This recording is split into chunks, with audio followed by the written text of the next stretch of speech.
বটগাছ এমনিতেই বড়, বিশাল জায়গা নিয়ে এ গাছ তার ডালপালা বিস্তার করে।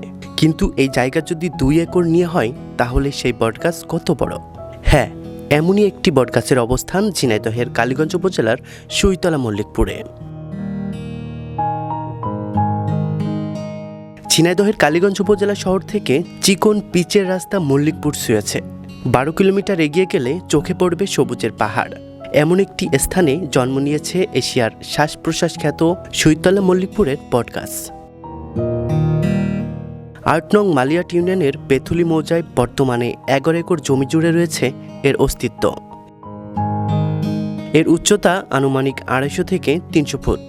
বর্তমানে বটগাছটি 52টি বটগাছের রূপ নিয়েছে। 1984 সালে বিবিসির এক জরিপে বৃহত্তম বটগাছ হিসেবে স্বীকৃতি পায় সুইতলা মল্লিকপুরের এ বটগাছটি। তবে এর উৎপত্তিকাল কবে সে বিষয়ে সুনির্দিষ্ট কোনো তথ্য পাওয়া না গেলেও আনুমানিক ধারণা করা হয় 200 থেকে 300 বছরের পুরনো এ বটগাছটি। 2009 সাল থেকে সামাজিক বন বিভাগ যশোর এ বটগাছটির ব্যবস্থাপনা করে আসছে। জানা যায় এখানে আগে কুমারদের বসতি ছিল।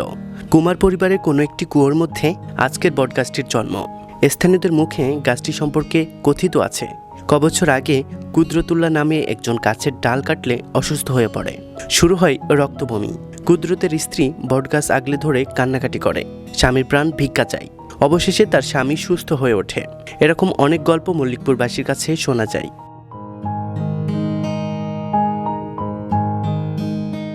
এশিয়া মহাদেশে বৃহত্তম ও প্রাচীন এ বটগাছটি এখন মৃতপ্রায়। মরে যাচ্ছে গাছটির পাতা, ভেঙে পড়ছে ডাল। যত্নের অভাবে অসহায় হয়ে দাঁড়িয়ে আছে গাছটি।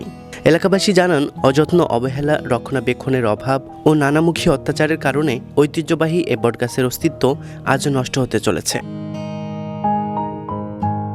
এর গুরুত্ব বিবেচনা করেই 1990 সালে বটগাছের পাশে প্রায় 10 লাখ টাকা ব্যয় করে একটি রেস্ট হাউস নির্মাণ করা হয়। তবে রক্ষণাবেক্ষণের অভাবে সেটিও এখন বাসযোগ্য নেই। ফলে দেশ বিদেশ থেকে পর্যটক আসাও বন্ধ হয়ে গেছে। বিস্তৃত বটগাছটির দৃষ্টিনন্দন প্রাকৃতিক সৌন্দর্য, পাখির কলরব, ছায়াঘেরা শীতল পরিবেশ মুগ্ধ করে দর্শনার্থীদের। তবে অযত্ন, অবহেলায় প্রায় ধ্বংসের পথে এ বটগাছটি। তবে এ বটগাছটি বাঁচাতে কর্তৃপক্ষের সুদৃষ্টি আকর্ষণ করেছেন এলাকাবাসী।